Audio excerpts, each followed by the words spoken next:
Hello and welcome to the Plate Spinning Academy podcast, hosted by me, Nic Davies, a productivity mentor and multi-passionate entrepreneur. I know what it feels like when you want to do all of the projects all at the same time, with never enough time and energy to do it all.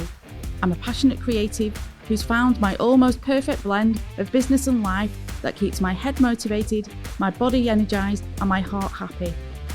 I'll be talking about all things to do with organisation, rotas, goal setting, systems and structures, and strategies for business and life together, all combined with a healthy dose of accountability and motivation to help you on your journey. It's time for you to find your tailored recipe for accomplishment and contentment.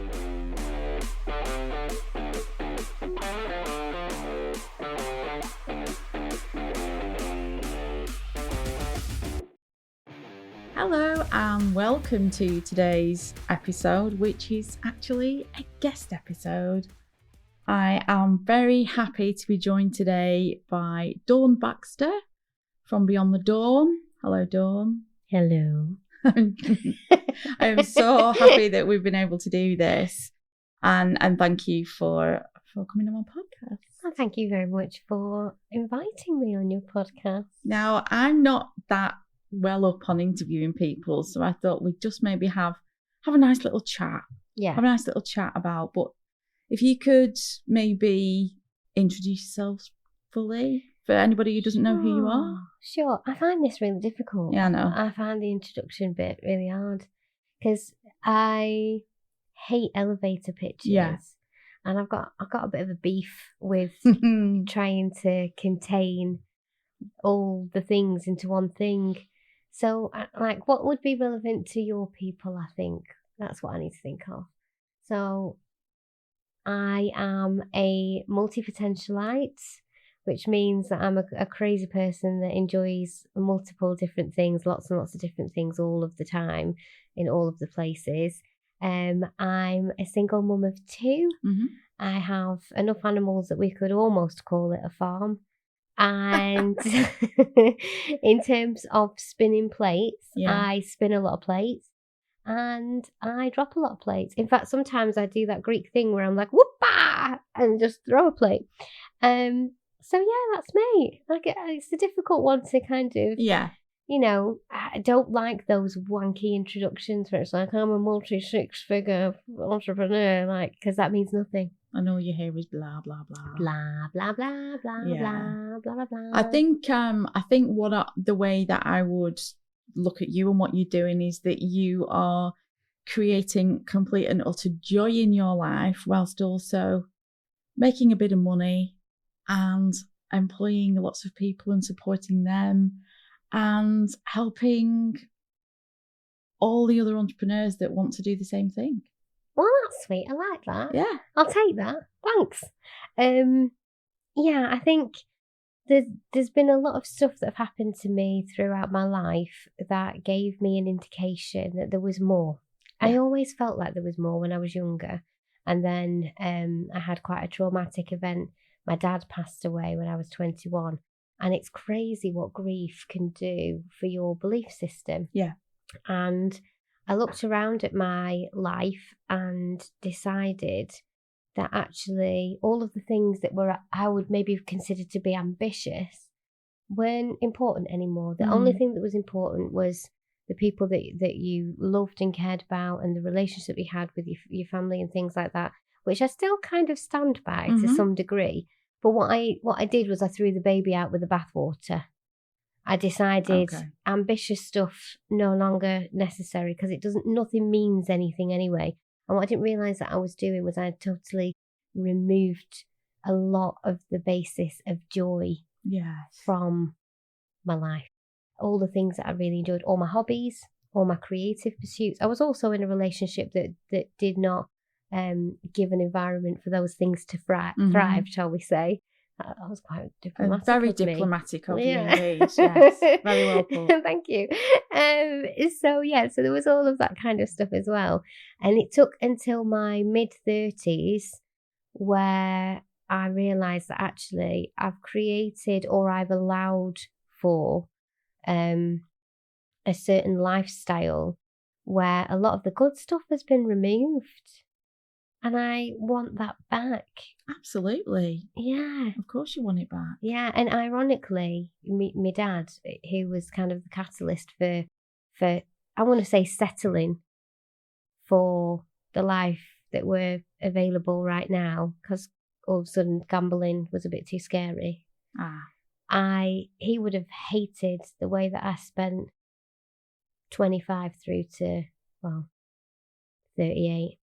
He would have been completely out of what he would have wanted for me, because he was a very joyful man. He was a very creative man, and he was my biggest fan.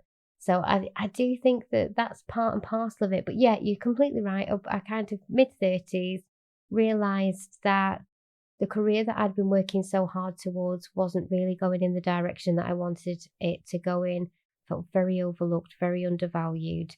And nothing I did seemed to support any change in that area.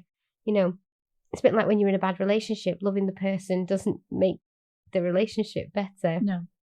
When you're trying to do something in your career, if you're in that kind of weird place, working harder isn't going to get you there either. You remember that, folks. Working harder isn't always the answer. Definitely not. Definitely not. So I think you're right. I think I got to a certain point where I was like, okay, I'm going to look at things a little bit more objectively and see where I can add in more good and remove things that are maybe not so good. And what that created in me was a very slow but steady, complete life 360. It took a few years, but it's just gone. These things don't happen overnight, not at all. I guess I can also resonate with some of what you're talking about, because I also lost my dad at a young age. I was about 27 and he was quite young. He was 53, and it was completely out of the blue. And he was my best friend. It was such a hard time. There was no warning at all. And that event in my life made me start to question, am I happy with what I'm doing? Am I content? And it took a good few months for me to kind of come around to the idea that actually, no, I'm not. And like you said, it doesn't happen overnight. It takes years for this to happen, the transition. But at that point, I started to put things into place very, very slowly for myself to make sure that I was getting the absolute best out of life. Yeah. You just hit with this. We're not here forever. And when you lose a parent at such a young age, I don't know, I'm struggling for the words now, but it can be a bit soul destroying when you think about, you just do not know when your time is up. Yeah. And I think for me, and I think you'll probably agree with me with this, Nic, I look at life completely differently now.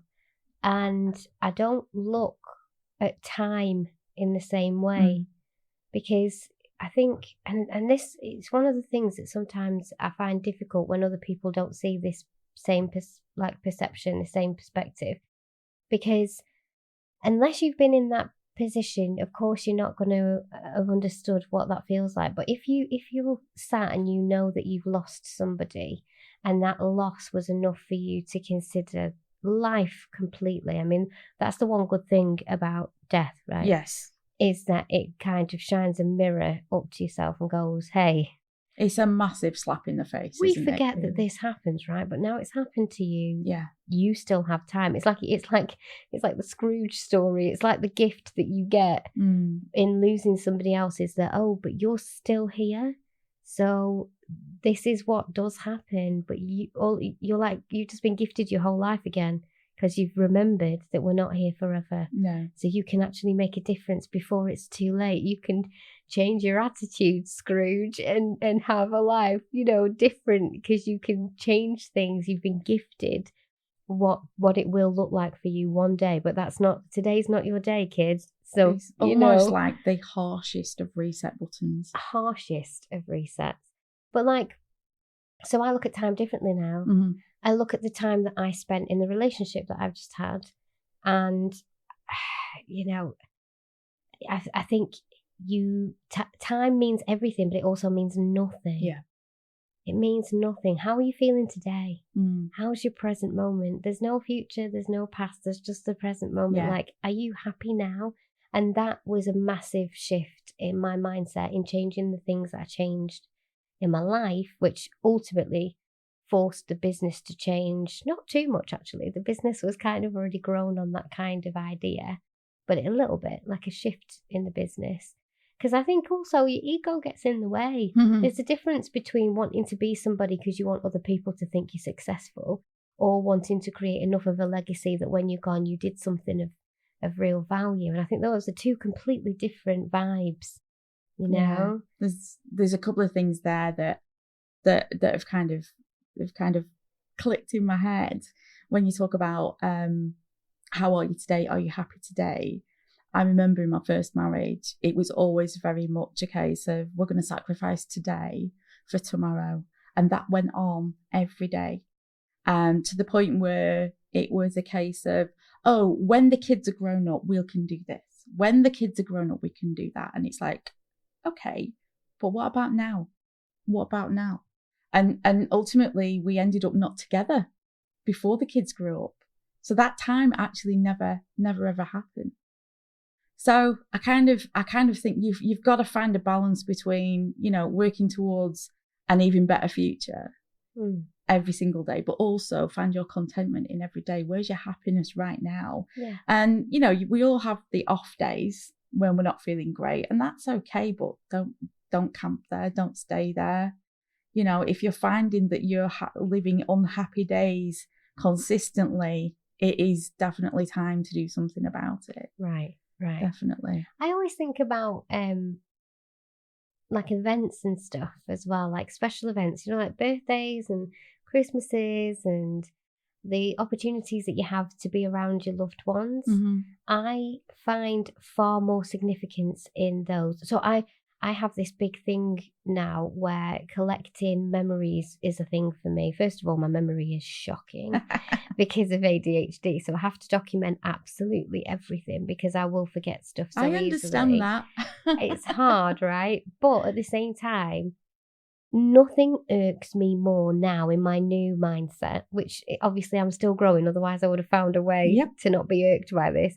But nothing irks me more than an opportunity to be with the people that you love that is missed. Mm-hmm.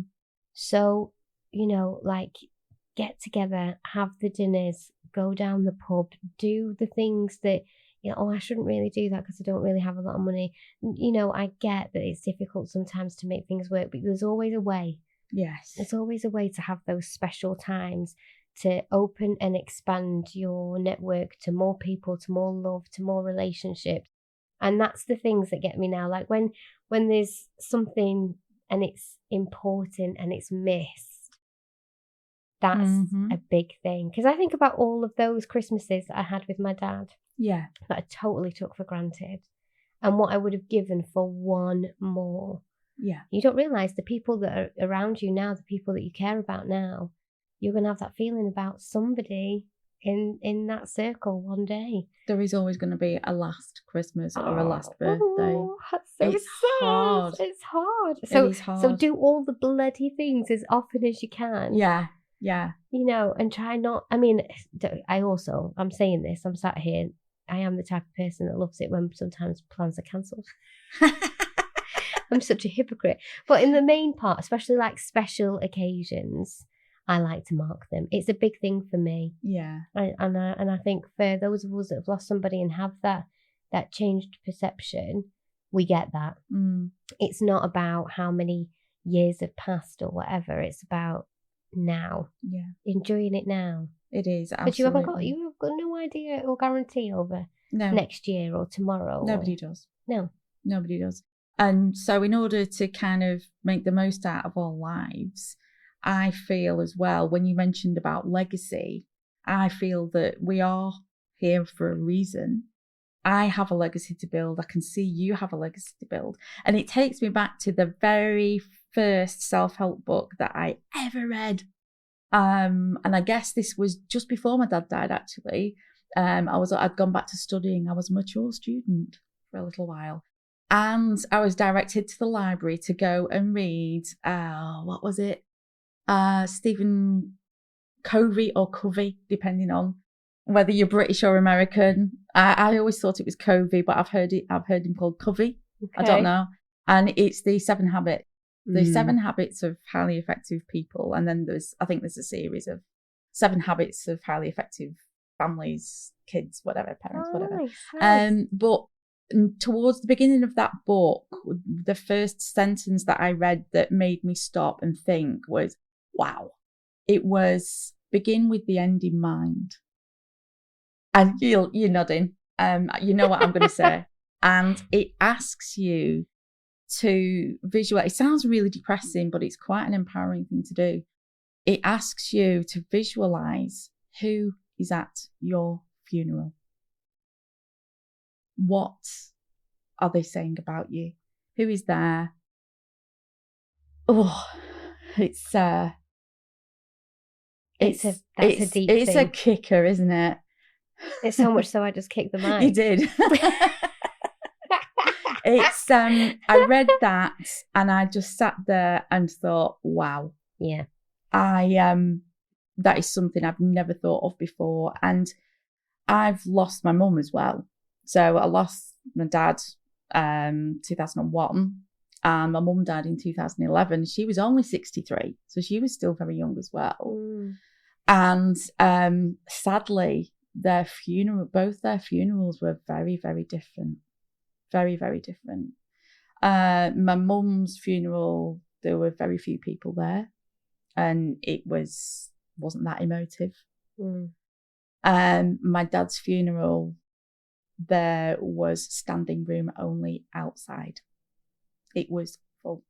Yeah. The room was full of love, and they were just kind of polar opposites.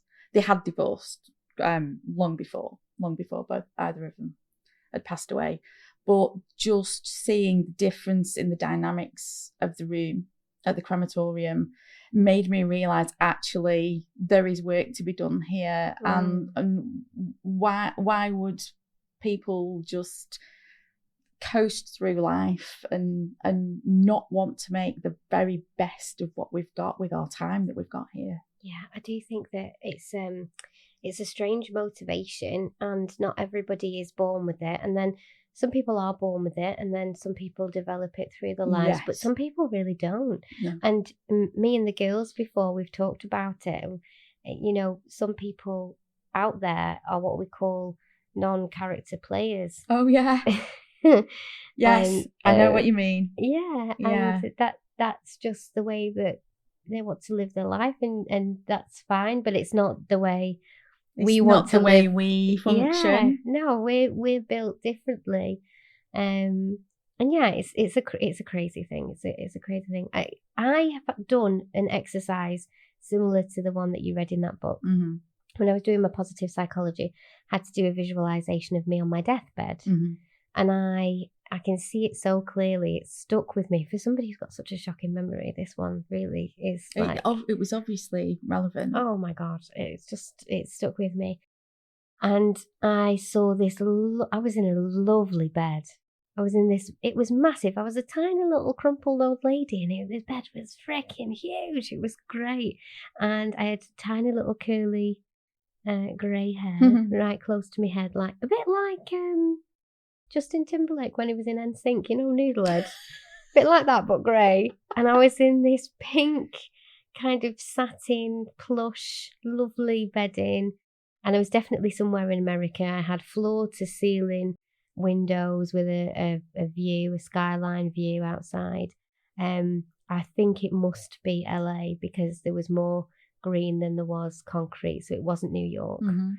And Jack was there with his wife in the room, and Bailey was there. Bailey wasn't with anybody, but Bailey was there. And this was at the time when I was still married. And what was interesting to me was that my husband at the time wasn't in the vision of me on my deathbed. You already knew. I'd already removed him. Yes.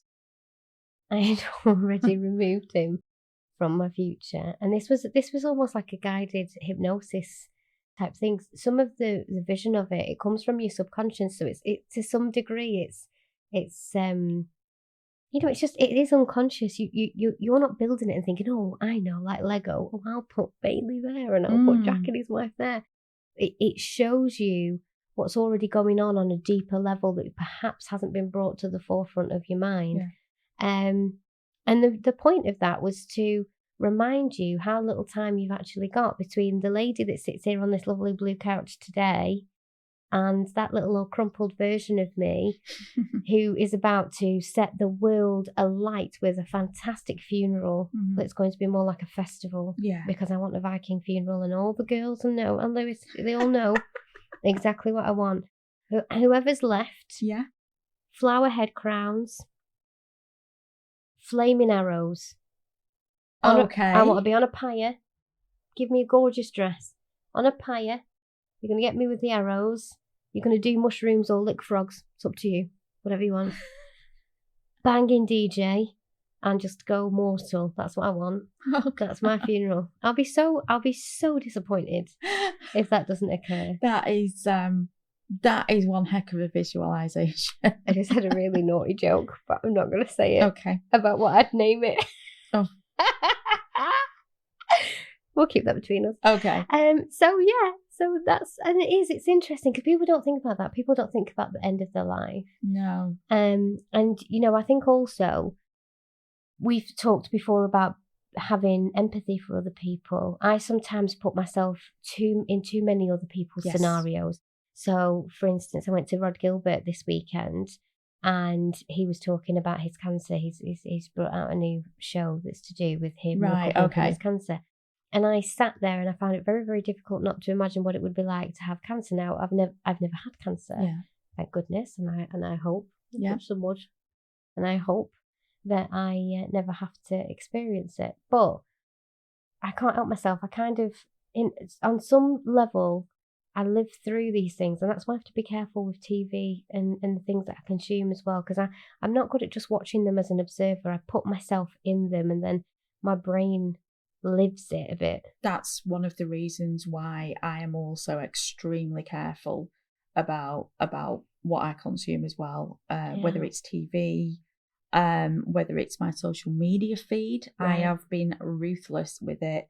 Last night I was quite tired, so I was just kind of slumped on the sofa, and I think it was Channel 4 News was on. Now, we don't normally watch the news, but it had just rolled. Whatever one of the younger ones was watching, it had just rolled onto the news. And I don't want to ignore what's going on in the world, but within 2 or 3 minutes, I was like, I need to change the channel because I just can't take this on board right now. Yeah. And I'm the same. I take on board the empathy that I see, that I feel for others who are going through such struggles.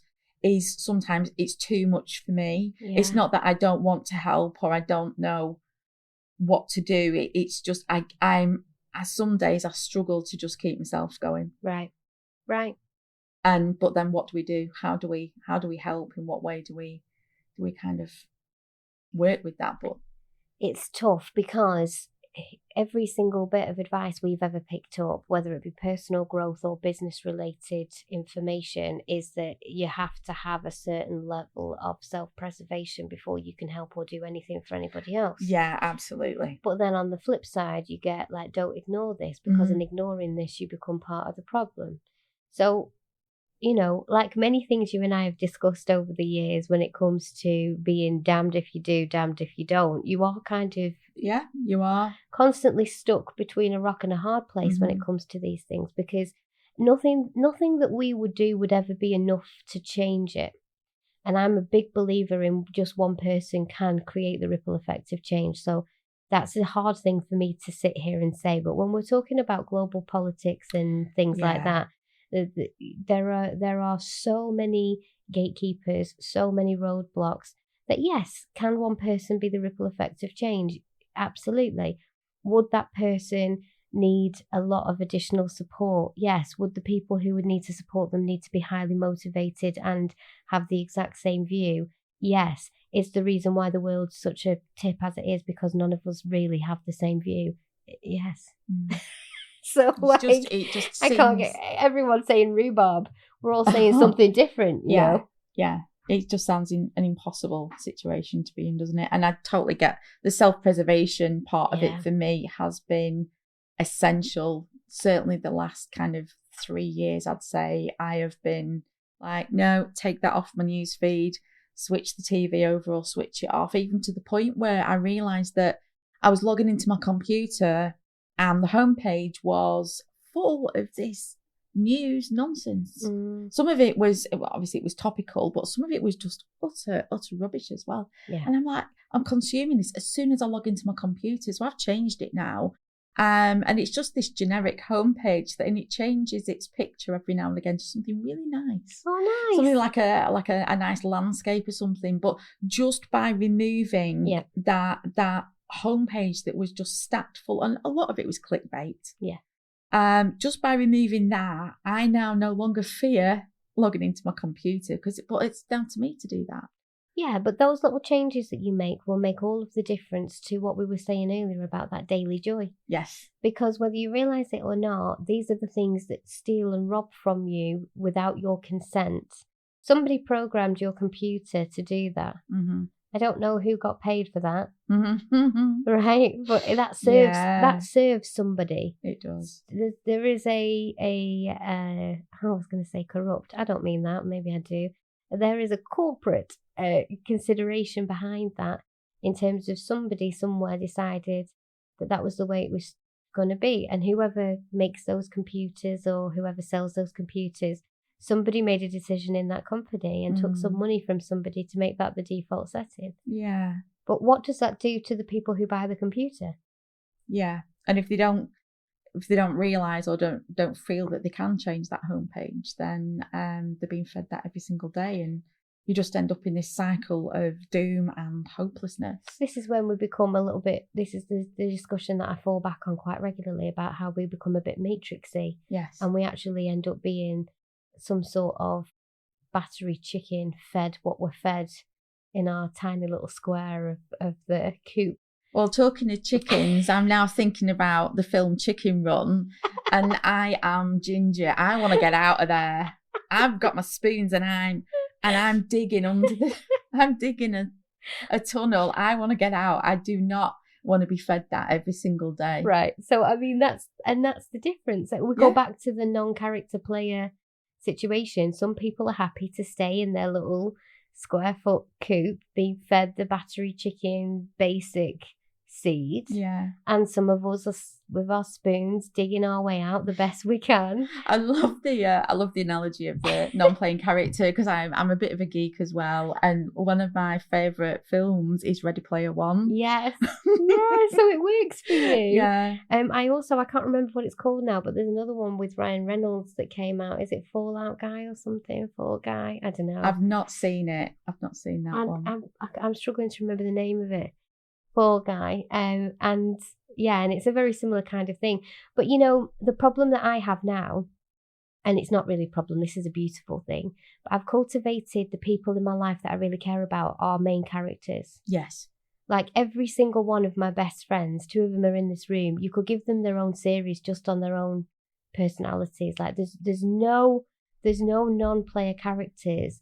And if you show yourself to be a non-player character, you get discontinued. I'm sorry, Netflix cancelled. Do you know what I mean? And I just can't. And sometimes when I meet new people, I'm going through that a bit at the moment, right this moment, I'm trying to figure out, are you a main character or are you just here to fluff out what a the great way to look storyline? at it. You know, like... I'm pinching that. It's yours. Thank you. Merry Christmas. Thank you. No, but seriously, I do think that's...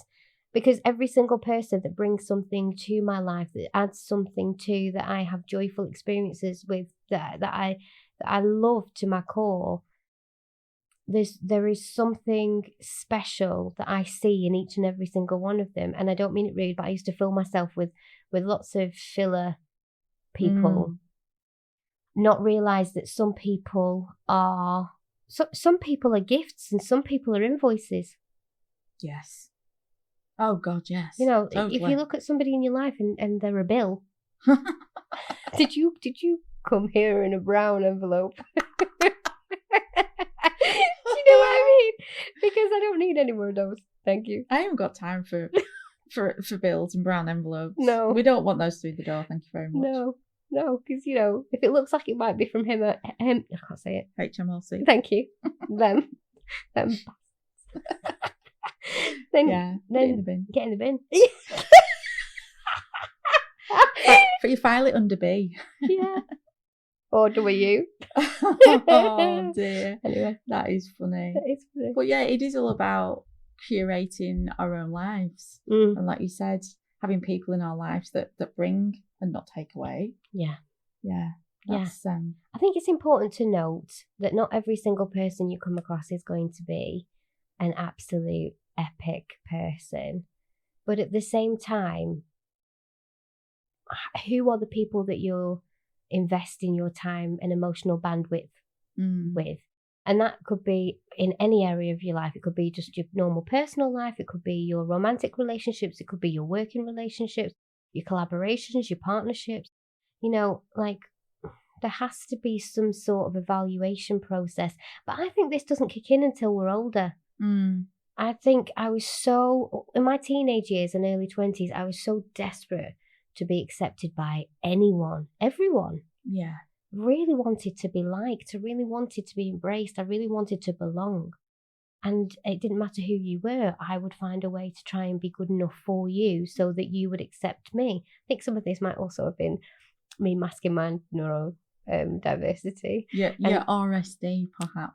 Perhaps, yes. I think it is quite textbook for that. But I think you do get to a certain age, and whether the masking stops a little bit in terms of neurodiversity or whether it is just a little bit of wisdom starts to seep in, you realise that actually it's okay to not be for everyone. Yeah, I think I'm going through that at the moment myself. I'm kind of done. I'm a recovering people pleaser. And I am at the point now where I just think, well, if you find me offensive, that's okay. I'm not your person. I think offensive is even more of a compliment, you know, because I think what's worse than offensive is just not there. What we were saying vanilla. before. Well, I quite like vanilla, so I don't like that term.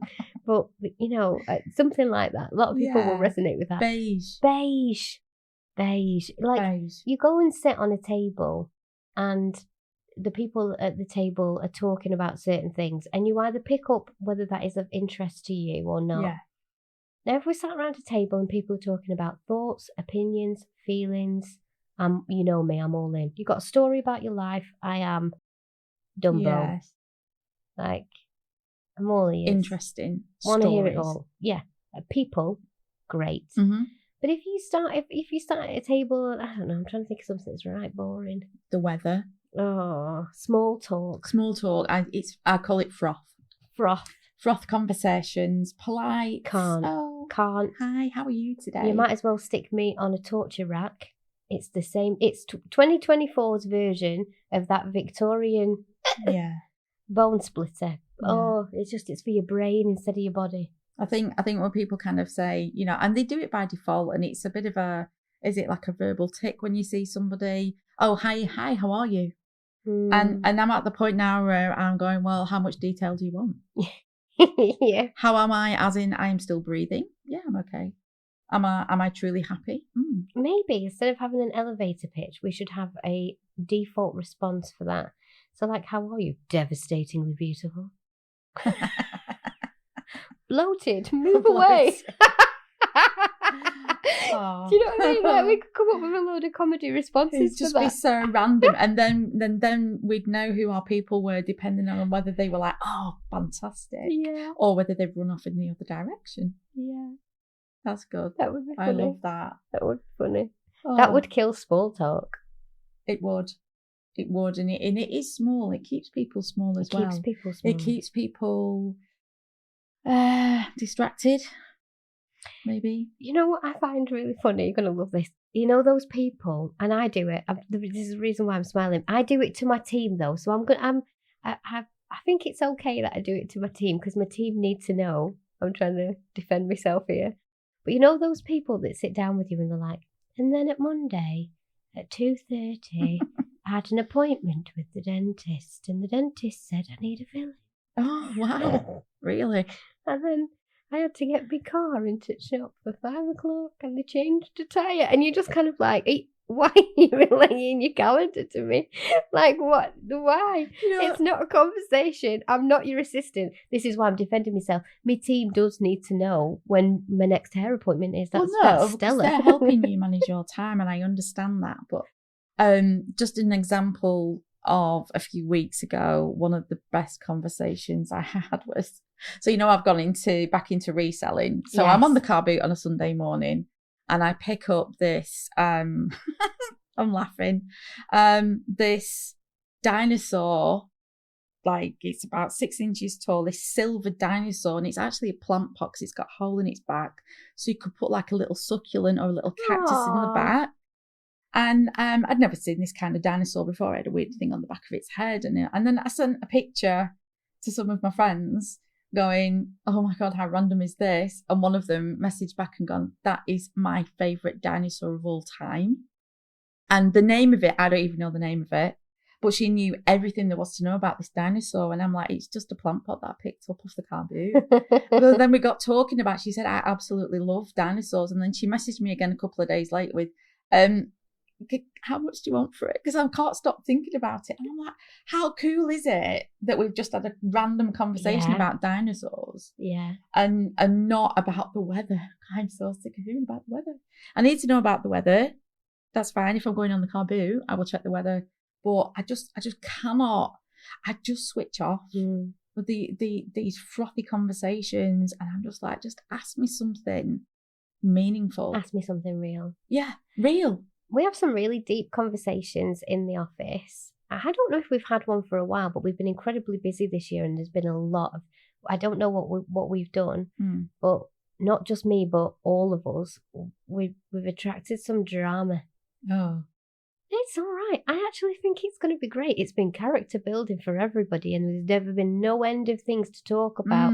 But prior to the drama, we used to talk about all sorts, and it's not work drama either. I've just realised I should probably caveat that. We're all fine. But we used to talk about all sorts of stuff. Like I remember once giving a nearly professional 3-hour lecture on the solar system to the entire team that was in that day. And I don't know how that conversation started. And I was sort of making diagrams and that's everything. Cool. Yeah, that's the kind of stuff that would happen. But it's because also, and I think you are one of these people as well, I'm a lifetime learner. So you put me in front of a documentary. It might have been about the James Webb Telescope. That might have been what started it. Yeah. You put me in front of a documentary. I learn the thing. I absorb the thing. It becomes part of me. And then when somebody's having an interesting conversation and it goes into even closely into that arena, I'm like, hey, I have something of value I can add to this. You would be amazing in a general knowledge pub quiz. Oh, I'm not actually. Are you not? Genuinely not. Because the memory thing. Ah, right. So I'm the girl at the end of the table that goes, oh, I know this. It's Michael Jackson. It's Michael Jackson. Oh, he's already said. I got told a few weeks ago, I can't remember what I was talking about, and a person just said, you know a lot of stuff about a lot of stuff, actually, like lots of random things. Yeah. And I just said, yeah, I just absorb. I won't say it's useless information, but it's interesting information. Right. Absolutely interesting. Now, I'm fine in a pub quiz. You want me on your team in a pub quiz. Oh, I love that. Despite my menopausal brain fog, my memory function is now returning. Yeah. And the fact now that I can remember, it's only the last couple of months it's come back. I can remember people from years ago. I met somebody last week that I'd not seen for like 12 years. And I was like, I know you. And because we've all aged, haven't we? We've all aged a bit. Well, and okay, some of us are. Botox keeps me young. But somebody I've not seen for 12 years, and we're in. I'm 50 now, and I think she's a little bit older than me.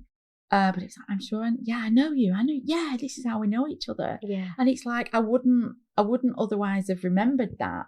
if it wasn't for all my HRT that I'm taking and my vitamin B12 and all of that stuff for my brain function. Yeah. But I am now able to recall totally random facts. But I just love talking about all different things. Yeah, I do. And I think, I mean, the other thing is as well is I can have conversations like that any day, any time with pretty much any person. If you add alcohol into the mix, you can't shut me up. You cannot shut me up. Yeah. There's been conversations that I've had with a close friend of mine where we've been drinking way into the night. And just a few weeks ago, we were talking about Margaret Thatcher and Starling. He's really into politics. So a lot of his conversations are about history and really important things like that. And I love those conversations, but give me half a bottle of wine, 3/4 of a bottle of wine. I can talk all night about any of these things. And I don't know, I just really enjoy that. It's one of life's joys for me that there is that opportunity to verbally spar with friends and debate and discuss. And even if you don't always agree with the conversations that happen, there is an awakening of minds as long as you're in a group of people who aren't we're self-proclaimed know-it-alls. But I don't think we're know-it-alls by the standard of know-it-alls. Because a know-it-all is, I know what's right, you can't teach me anything. Whereas we're like, ooh, we know something about this, but we're open to be taught more. Do you know what I absolutely love about those random conversations as well is when somebody tells me a completely new concept and I know nothing about it and I'm like, give me all the deets. Yeah, feed me the knowledge. And then I will go and do more research on it and then engage hyper-focus mode. Right. And become an expert overnight. Absolutely. And then I'll regurgitate all of my learning to a different group of friends and I will look like a genius. We are amplifiers of the knowledge. We are. We are amplifiers of the knowledge. Doesn't stop with us. We're not gatekeeping. And I don't gatekeep a thing. Not one damn thing. I probably should gatekeep more things. But yeah, I think that's a really nice thing about the way that we share in our businesses. You know, we don't gatekeep things. No, just by doing this podcast. Yeah. You know, I'm come and listen, I'm here for it. I'll share my knowledge. Yeah. And my feelings and my thoughts and my opinions and well, everything except for maybe food. You don't share food? Well, actually, I'm not too bad. What I am is a food stealer. Ah, okay. I take other people's food. I'm always stealing Natty Boom's extra snacks. And this morning, I was fed breakfast by Emily because I'm not good at bringing food. I'm not good at taking care of myself. Yes, I'm always that one that will. And recently, I've chosen not to be that person, and I'm realizing now that I maybe just need to be that person again.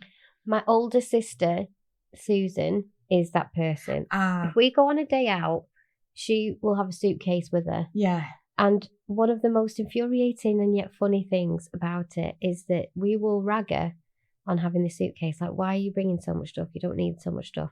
Time and time and time again, the universe has proven her to be correct. Yes. Somebody's hungry, open up the suitcase. Yep. Here's a bag of sandwiches. Somebody needs baby wipes, open up the suitcase. Would you like Dettol That's ones me. or, the soft baby ones? Like, what would we get caught in the rain? No problem. There's a change of outfit for everybody in attendance. Maybe it's an older sister thing because I was the oldest, and that's me. I always overpack. Yeah, I overpack whenever I go anywhere, and my emergency cutlery is legendary. Yeah, and it's like it's so strange because I am not prepared. My preparing for an eventuality is I have my money, my cards, and my phone. And most people don't even need both of those now because most people have the cards on their phone. And my keys. Like, as long as I've got those three things, I'm pretty much in most situations okay. But it's a weird thing. I do feel weighed down sometimes by this, and I don't know, maybe it's something I need to work on, but feeling the need to have stuff with me wherever I go. Now, don't get me wrong, I take a lot of medication. I take herbs, I take supplements, and without these I don't function, basically. So I need to make sure that I've got them, but I always need to make sure I've got a bottle of Vimto near me. You'll never find me more than 3 feet away from my drink of Vimto. Make sure that I've got stuff with me, like you said, some baby wipes, some cutlery, something to eat, just in case you get stranded. And I've forgotten what it feels like, when you were a kid and you didn't have to worry about where your phone was, your keys, your purse, nothing. You could just go out to play on the park. You're not carrying anything in your hands or your pockets, and you could just be. Yeah, I don't remember that. I don't remember having that feeling. And I know I've seen other entrepreneurs talking about it. I'm talking about this keyless life concept that we don't need to have stuff with us. We can just let things happen. You just kind of wave your hand and a door opens, that kind of thing. I mean, that would be amazing, because you're not having to find your keys then. You're not having to find things. I mean, I'm wearing a watch that's connected to my phone, so technically I don't need to carry my phone around when I'm in the house. I've got my watch to tell me who's ringing me or who's messaging me. Yeah, it's one step towards that, but then the reliance on technology for that is, and I'm always very much, we need to be ready for the apocalypse, definitely. I'm great in these situations. To be fun, it is quite funny, to be fair to me, like the last couple of years, because of the things that have changed in my personal circumstances, I'm slightly less prepared, but I am good at having contingency plans for all sorts of things.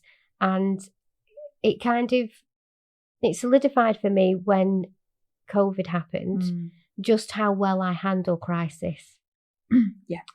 Because there were so many people around me falling apart, and I actually felt far more comfortable in the crisis than most people I knew. And I realised that that's because, and it's a sad thing really, but when you don't feel quite right, or you don't quite fit in, or you're constantly having to create life strategy just for normal day to day, you're actually in crisis. Yes. So when the world joins you in crisis, it's like, oh, welcome friends. Where have you been?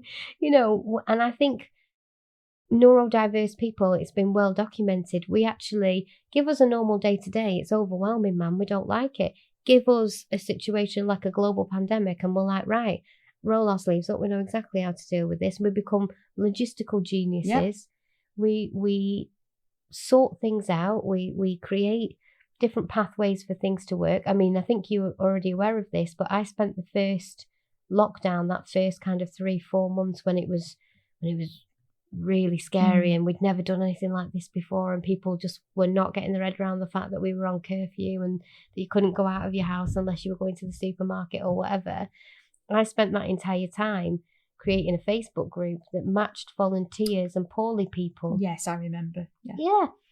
And lots of people came to me and said, oh, such a sweet thing that you did, such a charitable thing that you did, such a lovely thing that you did. And I wish I could sit here and be like, oh yes, give me a purple heart because I'm such a great human being. But the truth of the matter is, my brain went into that mode, hyper-focused. Yeah. I didn't really have a choice. You could say that it's a character thing if you wanted to be kind about me. You could say that it was a virtue thing if you wanted to be mean about me, whatever. I genuinely just believe that I saw an opportunity. I knew I could do it. Hyper-focus kicked in, and then I didn't have a choice. It was a case of I can see A, B, and C, and everyone else seems to be running around like headless chickens losing their shit. And I know how to help this. So I'm just going to do it. Yeah. And I did it. Yeah. And, it wasn't even like, oh, I really want to do a good thing for humanity. I almost couldn't not do it. It was like doing my head in that nobody else could see how to do it. Oh, yeah. I'm recalling regular situations where I have to leave the room because, I'm like, no, this isn't how you do things. This is very disorganized, and why aren't you doing it? Why can't you see that this would solve the problem? it was like looking at people and going, some of you have never had one of those old style McDonald's move one square jigsaw games, and it shows. I know exactly what you mean, because I'm trying to source some of those at the moment as like, you know, my swag. Yeah. Because that would fit perfectly with how my brain works. And I actually think that was part of my training, because I'd always get one of those in my Christmas stocking as a child. Yeah. And I would sit there and so there was space for 9 squares, but there was only ever 8, because obviously you needed one to one move, empty square, and you'd have to move them around in a certain way to get the picture to come together. And that is exactly what happens in my brain when I'm looking at putting a system together or working out. So for example, next week I'm moving 2 of the bedrooms around. And in my head I'm going, right, well, before I can move that, I've got to move this, and before that happens, this has to happen. And it's that whole logical sequence of events. Right. And it's like, don't just jump in with that. You can't do that first, because you've got to do this one. Right. And that's exactly how my brain works. I've got lots and lots of little squares and I can only move one at a time. Right. And but eventually just trust the process and keep with me. And eventually you'll have a beautiful picture there. And it was usually of a little snowman or something like that. All I can see is Ronald McDonald. Every time I make that analogy, I can just see Ronald McDonald. The old one that was a bit creepy. Oh, I don't remember that one. I don't think I got a Happy Meal. I think maybe I was a bit old for Happy Meals at that point. Maybe that's what it was. I don't think that's possible. That's not possible. But yeah, no, it is. It absolutely is that. And I do think it's something that people don't always recognise as a bit of a life skill. I find it incredibly difficult for people to take me seriously when it comes to logistics, because I'm an emotive person and people know that about me. Mm-hmm. So often that logical, analytical, strategic side is overlooked within me, because my first default is always going to be a bit more of a fluffier, emotive kind of version of me. But it is there. And usually, funnily enough, there is an emotion that drives the logic. Yeah. You know, the fuel, if the logic is the car, the fuel is whatever emotion is behind it. And I don't know why, but for so many areas of my life, that has been a winning combination, and something that I'm really quite grateful for. Yeah, and I guess a lot of people don't expect you to have both. They don't expect the fluffy side with the analytical side either. No, they also, one of the things that I find quite regularly, I'm always not undervalued. What's the underestimated? Mm-hmm. I'm always underestimated, and I've been able to play that to my advantage more than once. It's great when playing poker. Oh, fantastic playing poker. I can't play poker because my face has subtitles. So whatever I'm thinking, even if I'm not saying it, my face will be letting everybody know what I think. Right. So I love a poker night. I'm not going to say that I'm very good at it all of the time, but there has been times when I've been underestimated and I've been able to use that as my advantage. But yeah, I think that's the same thing with what you were saying. Like, people see me as a quite, like, they have a one-dimensional view of me, and they don't expect that there's actually a lot of different layers behind that. And being logical, being analytical, or even, you know, having a little bit of conflict in me and being able to be strong at times, or being able to stand up for myself and have a bit of a backbone at times. Mm-hmm. They don't expect it, and it's very strange. Because people are multifaceted. All of us are multifaceted. None of us are just one dimension. So that always, it still now surprises me sometimes, you know, if I stand up for myself and go, no, there's a boundary and I'm sticking by it. Mm-hmm. And people go, whoa. You've got boundaries? Boundaries? Really? Come on. Yeah. You're a pink Care Bear. Like, yeah. You know, no, it takes a lot, but they are in there. Mm-hmm. Yeah. Yeah. Totally get that. Oh, well, we have done a full 360, I think, on our discussion today. I don't know. I had no idea where we were going with it, and I had no idea where we were ending up. But you know what? It's been fantastic to speak to you today. I absolutely love it when we talk. I do as well. I don't know how long we've been on, but it could have been a while.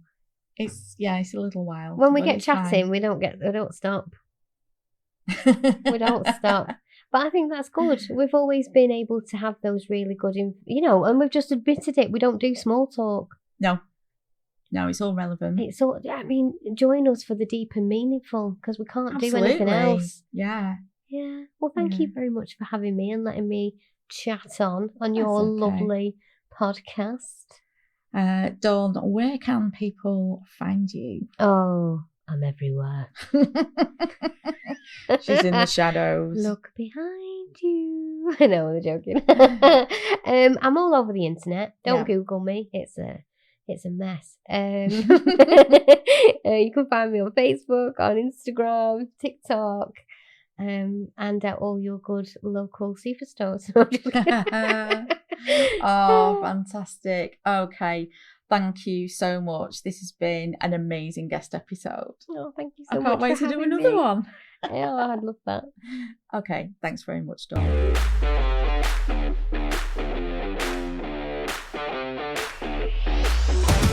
I hope you've enjoyed today's episode. Come and find me on socials. I've got a couple of free groups you can find on my profile that you are welcome to join. I'd love to hear more about what you'd like me to talk about on the podcast, and I would welcome your ideas for future episodes.